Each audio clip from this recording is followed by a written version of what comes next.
উপজেলার নবযোগদানকৃত উপজেলা নির্বাহী অফিসার মোসাম্মদ রনি খাতুন মহোদয়ের সাথে আমাদের শ্যামনগর উপজেলার সকল পর্যায়ের প্রত্যক্ষ সাংবাদিক বৃন্দদের আজকের এই মহাসমাবেশ সভায় উপস্থিত রয়েছেন আজকের অনুষ্ঠানের সম্মানিত সভাপতি এবং যার আমন্ত্রণে আমরা এই সাংবাদিক উপজেলা পরিষদ মাধ্যমে মিলিত হয়েছি মোসাম্মদ রনি খাতুন। আমাদের মাঝে আরো উপস্থিত রয়েছেন শ্যামনগর উপজেলার সুযোগ্য সিনিয়র উপজেলা সুন্দরতম উপজেলায় সেগুলো বলা হয়েছে উপজেলার বাইরে। আচ্ছা ঠিক আছে, অবশ্যই আমি অ্যাড্রেস করার আসলে কয়েকটা পয়েন্ট নিয়ে কথা বলবো। প্রথম যেটা বলতে যাচ্ছি সেটা হচ্ছে আদি যমুনা খাল। আপনি হয়তো এসেই দেখবেন আমাদের শ্যামনগর উপজেলা এবং হচ্ছে আমাদের বর্তমান যে পৌরসভা, এটা হচ্ছে গ্রামীণ। তো আসলে আমি আমার এই বয়সে এখনো পর্যন্ত এখানে জোয়ার ভাটা তো দূরের কথা, আসলে পানি প্রবাহ বর্ষার সময় এক স্থান থেকে আরেক স্থানে যে পানি প্রবাহ, এটা আমি দেখি হয়তো জানি না। যাই হোক, অনেক দিনের সমস্যা। এটা কিছুদিন পূর্বে খননের একটা বন্দোবস্ত হয়েছিল, তো সেটা আমি দেখবেন আসলে খননের কি পর্যায়ে হয়েছে এবং যেহেতু দেখলে বুঝতে পারবে যে আসলে খনন হয়েছিল নাকি ভরাট হয়েছে। তো আসলে আমার প্রাণের দাবি, আমি বলতে এটা আমার না, সকল শ্যামনগরবাসী বিশেষ করে পৌরসভাবাসী সকলের প্রাণের দাবি যে আসলে সাতক্ষীরা ত্রাণ সেবার যে খালটা, সেই অনুরূপে আমাদের সাইড দিয়ে সকালবেলা আমাদের মুরব্বীরা আমরা যাতে একটু হাঁটাচলা করতে পারি কিনা, এইরকম কোনো পরিবেশ তৈরি করা যায় কিনা, সেই দাবিটা আমি আপনার কাছে রাখতে চাই। আরেকটা যে বিষয়টা বলবো, আমাদের খালে যে খালগুলো আছে, সরকারি খাল, এই খালের নেট কাটা, এইটা দীর্ঘদিনের সমস্যা। আমি অনেক জুনিয়র 10-11 বছরের বাচ্চারা, আমরা জানি না, আমরা সংবাদ কর্মী হিসেবে হয়তো আমরা খবর রাখি না কোন জায়গায় মাদক বিক্রি হচ্ছে, তারা ঠিকই জানে। তো আসলে মাদকের এই সোর্সটা বন্ধ করা যায় না। আমরা প্রায় সময় দেখি বিভিন্ন জায়গায় অভিযান হয়, মাদক সেবীদেরকে ধরা হয় বা ছোটখাটো ব্যবসায়ীদেরকে ধরা হয়, কিন্তু আমরা সেই উৎসগুলো বন্ধ করতে পারি কিনা একটুখানি এটা জানতে চাই।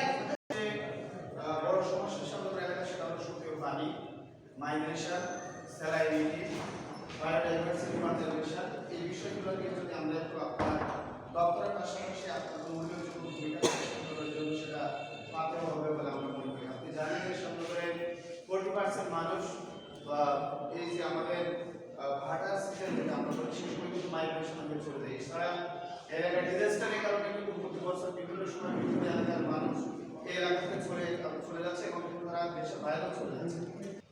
বিসমিল্লাহির রহমানির রহিম। ইয়াকা নাবুদু ওয়া ইয়াকা নাস্তাইন। আমার ছোটবেলায় মায়ের কাছে শুনছি বলতো আমাদের এগুলো তুই করে অ্যাড্রেস করতে, এখন আবার যখন সন্তান সংখ্যা বেড়ে গেছে তখন কমে হয়ে গেছে, আমি আমার কাছে তখন মা বলতো যে স্কুলে যাবি, কি করি স্যারের কাছ থেকে পড়া দেয় করে, এটা আমার কথা আমি শুনছি। তো আপনি যোগদান করে এই এলাকার মানুষের যারা মুখপাত্র তাদেরকে এখানে সমবেত হওয়ার সুযোগ করে দিয়েছেন, তাদের বিভিন্ন বিষয়ে জানার জন্য আপনাকে ধন্যবাদ জানাচ্ছি। আপনার একার পক্ষে আসলে এত কিছু সমাধান করা সম্ভব না।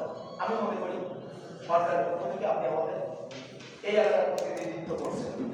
আমরা যখন আমাদের এলাকার স্থায়ী প্রতিনিধি, আপনি আমাদের অস্থায়ী প্রতিনিধি, তো এরকম একটা সুযোগ আপনি করে দিয়েছেন, এই জন্য আপনাকে ধন্যবাদ জানাতে চাই। আরেকটা বিষয় সেটা হলো আজকে যদি আমাদের সিনিয়র মৎস্য কর্মকর্তা বা উপজেলা প্রকৌশলী বা আমাদের পরিবার পরিকল্পনা কর্মকর্তা আছে, যদি এসিডেন্ট স্যার কিংবা বন বিভাগের কর্মকর্তা সংরক্ষণ দপ্তরের দায়িত্বশীলতা থাকতেন, তাহলে এই যে মানুষগুলো কথা বলছে এই মেসেজটা সরাসরি আপনার মাধ্যমেই তাদের মন্তব্য চলছে এবং তারা এই বেশি সুযোগ পেত। তার মধ্যে এই ধরনের সুযোগ করা যায় কিনা আপনি ভেবে দেখবেন।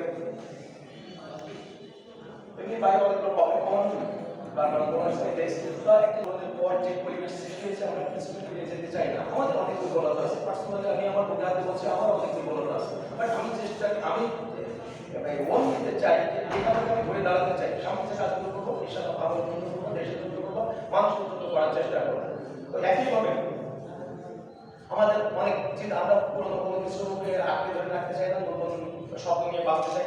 এই জন্য আমাদের পূর্বে যা প্রোগ্রাম ছিল সেগুলো যদি আমরা আমাদের এলাকার উন্নয়নের জন্য এই এলাকার মানুষের জীবন উন্নয়নের জন্য কিছু করতে পারি আর সেক্ষেত্রে যদি আপনার আপনার দায়িত্বশীল ভূমিকা দিয়ে আমাদেরকে ঋণী করেন তাহলে জাহিদ হাসান স্যার বিভিন্ন ডিসি মহোদয়ের চাপাইনবাবগঞ্জে মৃত্যুবরণ করেছেন অবশ্যই আমরা দেখেছি, আমরা কান্না করেছি। আমি চাই যে আপনার এখানে যে কয়েকদিন থাকেন এমন কিছু কাজ করে যান যেটার মাধ্যমে আমরা আপনাকে স্মরণ করতে পারি। আপনি এদিন স্বাস্থ্য কমপ্লেক্সে বলেছিলেন যে আমি শ্যামনগরের 216টা গ্রাম পূর্বাঞ্চলে কিটস কিনছি।